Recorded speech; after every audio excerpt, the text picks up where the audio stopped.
రాబోయే 3 నెలల్లో హైదరాబాద్ అభివృద్ధికి సమగ్ర ప్రణాళిక రూపొందిస్తామని ఐటీ పురపాలక శాఖ మంత్రి కేటీఆర్ వెల్లడించారు. మాదాపూర్లోని హైటెక్స్లో క్రెడాయి ప్రాపర్టీ షో ప్రారంభించిన మంత్రి బాహ్యవలయ రహదారి చుట్టూ కొత్తగా 13 అభివృద్ధి నడవలు ఏర్పాటు చేస్తున్నామని వెల్లడించారు.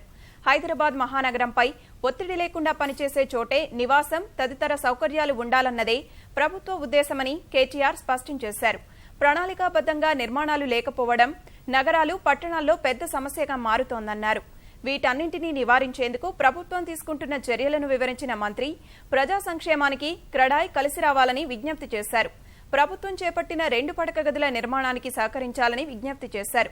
మెట్రో రైలు పొడిగింపు చేపట్టే మార్గాలతో పాటు అన్ని రకాల చర్యలు తీసుకుంటామని కేటీఆర్ వెల్లడించారు. కేవలం హైదరాబాద్ వరకే పరిమితం చేస్తే లాభం లేదు.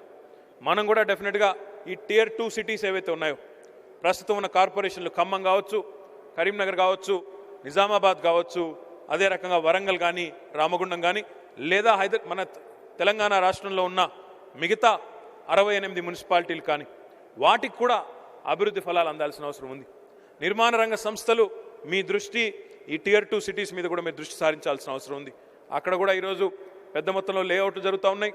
అక్కడ కూడా పెద్ద మొత్తంలో అవకాశాలు పెరుగుతూ ఉన్నాయి.